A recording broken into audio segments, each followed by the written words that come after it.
Voilà. Donc, après avoir vu l'élément en question, en fait, on a suivi tout le cheminement.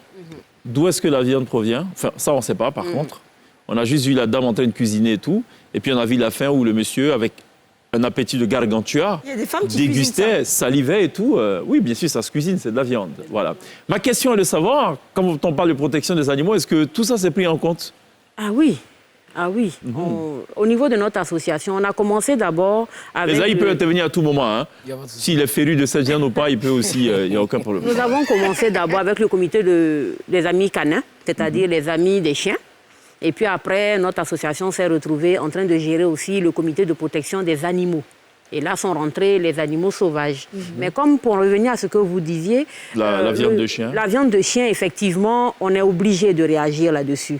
Non pas parce que seulement nous aimons les chiens, mais surtout pour que la population sache que le chien est un animal de compagnie, certes, mais consommer de la viande de chien, c'est dangereux. Ah bon? Oui. Pour qui? Pour la personne qui consomme.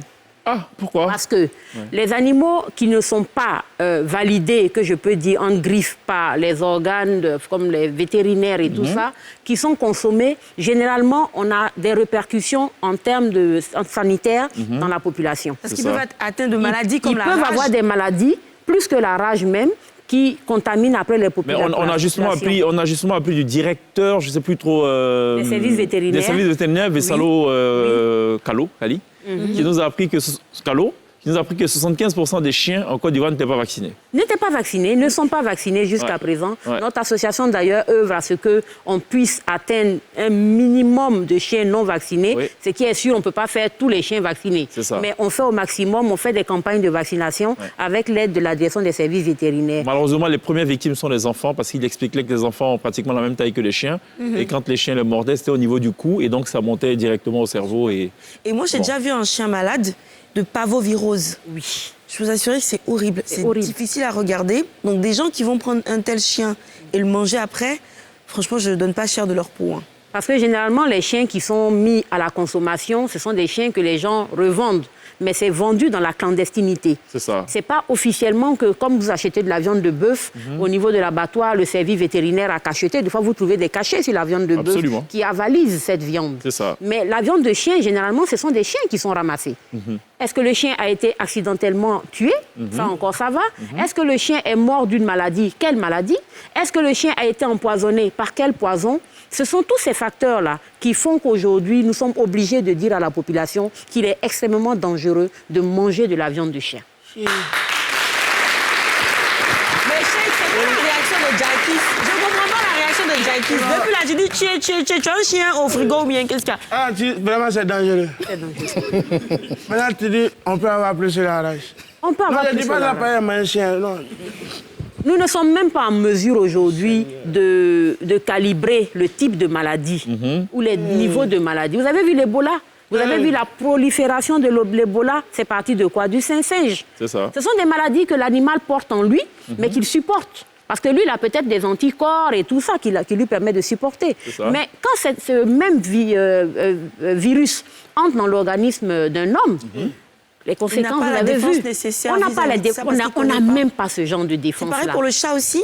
Il y a certaines maladies du chat, parce que vous allez voir, par exemple, dans les griffes des chats, il y en a qui disent qu'il y a des chats qui les ont griffés et qu'après, c'est devenu comme une tumeur. Bon, j'ose pas dire les mots, parce que je ne suis pas professionnelle. Mais quand vous voyez les maladies qui sortent de ça, vraiment, ça fait peur de voir des gens manger ce genre d'animaux. Alors, chers téléspectateurs, ce soir, évidemment, la thématique, ce n'est pas quel animal sommes-nous autorisés à manger ou pas. C'était juste une petite parenthèse pour recueillir un peu l'avis de Gra, qui nous fait ce soir la gentillesse d'être parmi nous. Elle est la vice-présidente du comité de protection des animaux. Qu'est-ce qu'il faut entendre par... Déjà, pourquoi cette association est née? Elle existe depuis combien de temps? Et quelle est la nécessité, ensemble, de protéger les animaux? Le comité de protection des animaux, c'est un peu parti de motivation individuelle. Une personne se lève, il voit un animal qui est mal en point et il décide de le prendre, de le soigner. Et c'est comme ça qu'au fur et à mesure, il y a comme des accointances qui sont nées avec plusieurs personnes et on s'est mis ensemble, on a dit on va aider. Normalement, dans tous les gouvernements, vous avez les eaux et forêts, vous avez des organes de tutelle qui s'occupent des animaux. Mais nous sommes des bénévoles qui venons en renfort. Nous ne venons pas remplacer ces organes. Nous venons en renfort pour aider ses organes à pouvoir mieux intervenir sur le terrain. Protéger un animal, on a eu un éléphant qui est assez célèbre aujourd'hui. Ahmed. Et vous voyez, l'éléphant, c'est l'emblème de la Côte d'Ivoire. Et cet éléphant-là, aujourd'hui, il est dans de bonnes conditions.